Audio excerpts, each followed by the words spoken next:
Hey guys, it's Charlie. So, I just got out of seeing Fantastic Four First Steps, and my thoughts are that it was very genuine to what a Fantastic Four movie that is comic accurate should be. That's the biggest compliment I can give the movie, is that of the Fantastic Four movies that have come before, this felt the most genuine to the Fantastic Four world, and it felt like this was the logical way to go.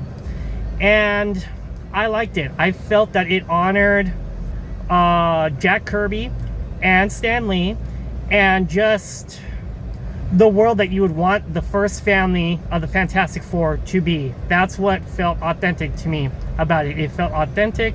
It felt genuine to the comics. I was very pleased seeing this movie. I am going to admit, though, of the 3 big releases that came out in July, it is my second favorite. So, second favorite is not an insult to this movie at all. I still say Superman is my favorite superhero movie of this year, so far, this year, because I liked that it was the logical way to go, because you could do a character like Superman, right? Make him all-powerful, where he can't be defeated and he just flies in and takes care of business. And it's okay to do it that way, but the humanity of what makes Superman at his core, the very human elements of what makes Clark Kent who he is and what makes Superman the way he is, that was very well depicted by Jamss Gunn. And the world of Superman was very well depicted by Jamss Gunn. He understood and respected the character of Superman and what at the core makes Superman who he is. And that is what I respect about that movie so very much, and why it is my third favorite of the Superman, of just movies in general. My third favorite movie in general is Superman 2025. Richard Donner's Superman is a very good template for what is and should be a superhero movie. Don't get me wrong. Superman 2025 is like a companion piece to that, but it takes it the step further. And that's why Superman 2025 is just a hair above Superman the Richard Donner cut. Okay. So yeah, those are my thoughts. Superman, it's the humanity of what makes Superman the way he is that makes it just slightly above Fantastic Four First Steps. Well, okay. Yeah, okay, so we're talking about my summer releases. So yes, it goes Superman 2025, Fantastic Four First Steps, a really great movie. Perfect. I was very pleased with what I saw. Number 3, Jurassic World Rebirth. Okay. Jurassic World Rebirth, great with the dinosaurs. Little moments here and there were a little slow with the mercenaries at the beginning, but once you get to the island, boom. Dinosaurs, perfect. It was the setup and attack feel for a monster movie that I love. And that's what made Rebirth work for me. Favorite movies of 2025 so far. Here we go. Number 1, Superman 2025. Yes. Sinners is number 2. Great music. The music aspect is what makes Sinners such a great movie and why it is in my top 10. My third favorite movie of this year. Okay? This is 2025, not just summer movies. Thunderbolts asterisk. Maybe that's a controversial opinion because not a lot of people really like that movie. It did not do very well at the box office. I don't care. What I loved about Thunderbolts asterisk is that it told a very important story that hit me at my core. The story is of mental illness and finding help when you have mental illness, when you don't have access to the type of help that you would need. And that is finding help among your friends that will always be there for you, even when you're at your lowest. that is such an important message, especially with the way things are in the world right now.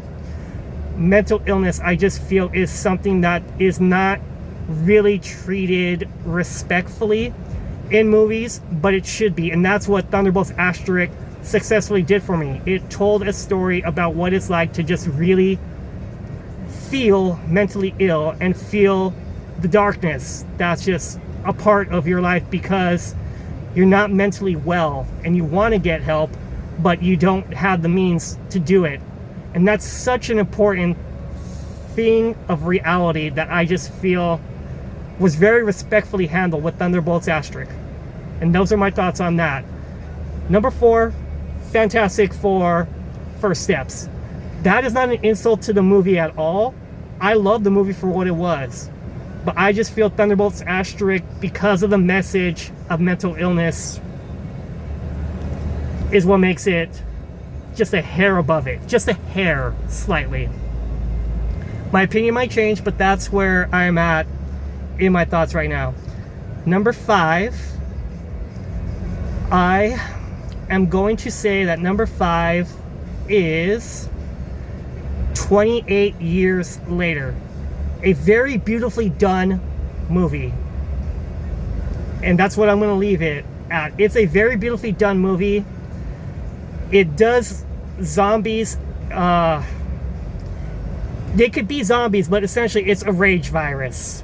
Basically, you get marked with this virus and you become like a zombie, essentially. But it's not zombies. Okay. So yes, very beautifully done. So much of that movie is just aesthetically beautiful. And it's why I like to go to the movies to physically experience good cinema. Number 6. And I kind of feel like I'm messing up my own list right here. Give me a second right here. Okay. Okay. 20 years later. Jurassic World Rebirth is my number 6. Number 7 is going to be Final Destination Bloodlines. No. Number 7 is Companion, and then number 8 is Final Destination Bloodlines. And then... No. 6, Rebirth. 7... Okay, I'm doing this on the fly, so I think I have this figured out. It is what it is when it's on the fly. Okay, so Rebirth number 6, number 7. Number 7 is Companion. Number 8, Final Destination Bloodline. Number 9 is going to be Heart Eyes. Number 10, Megan 2.0. I feel confident with that. I feel very confident about that.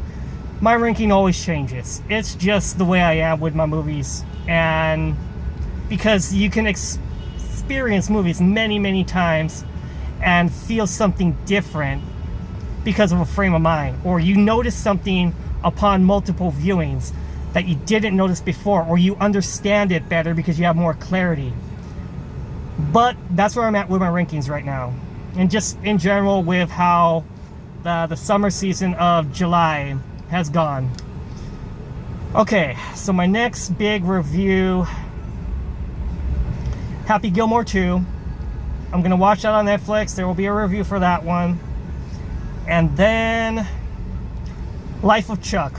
I'm going to review that one because I have wanted to review that one for some time, and I'm finally going to be able to see it and review it because I'm going to have it on one of my streaming services very soon, next week. So yes, I will have that review. And then after that is Naked Gun. I'm very excited for Naked Gun. I don't know if that one I would put in my top 10, but I like the idea of seeing Liam Neeson doing a spoof because I haven't really seen him do genuine spoofy comedy yet, unless you count Ted 2. Ted 2 is very much a spoof of his Taken character, and whenever I see that cameo a very glorified cameo, but an awesome cameo, and it was perfect. That Liam Neeson, and it proved that Liam Neeson can do comedy. He also did Darkman, which is in a sense dark comedy.